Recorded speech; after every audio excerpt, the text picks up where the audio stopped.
innocent, Charles Sayers declared just before he was hanged in front of a crowd of onlookers on March 1st, 1894. It wasn't me, said a spectral voice picked up on audio by the Ghost Hunter film crew in November 2015. Hello, my name is Joe Cress, history reporter with the Sentinel in Carlisle. Welcome to this installment of History Behind the Haunting.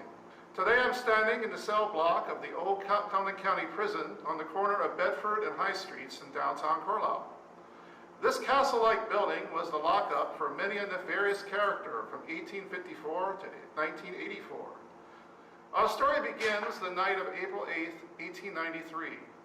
Carlisle police officer George Martin was shot and killed while pursuing a suspect down a dark lane along the east wall of the old graveyard on South Street.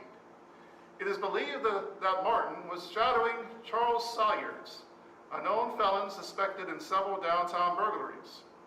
At trial, the prosecution claimed that Sayers had threatened Martin for tailing him, and that Sayers had lured the officer down the lane and into an ambush.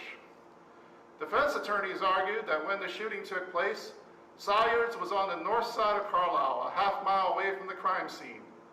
Friends corroborated the alibi. The jury took only 3 hours to convict Sayers of murder. He was sentenced to death by hanging. Because Sayers refused to die with his boots on, he was hanged in his stocking feet.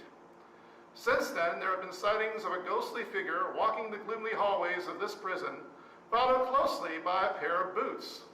County workers have reported unexplained shouting, lights turning on in jail cells, and security doors opening on their own.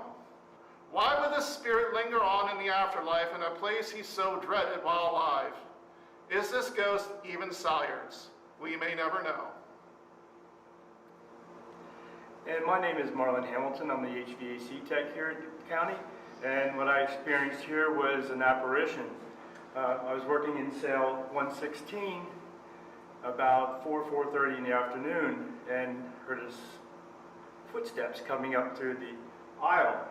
And but when I first entered here, it was dark, the lights were off, nobody was in here. And when you come in and out of this area, it's big heavy metal doors and you can hear anybody coming in or out. But I did not hear a door. When I heard the footsteps, I looked out through the cell here and seen a pair of boots with the legs walking by, but everything above the knee, a little above the knee, there was nothing there. I just observed the boots and the lower part of the legs walk by. And when I came out to look, it was gone, but nobody exited.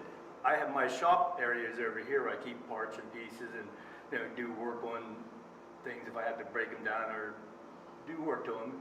And there's been times I've been in there and I would hear a knock on the door, like somebody's out there, and I'd go answer the door and nobody would be there. Again, it's an area that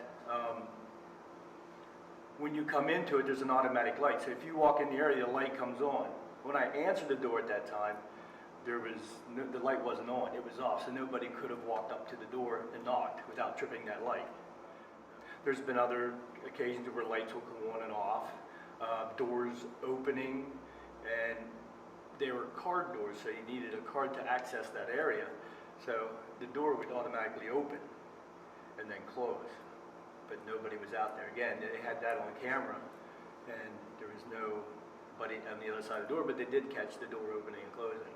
If you're sensitive to this kind of thing, you can actually feel it at times, and this is actually one of the areas that you would feel it.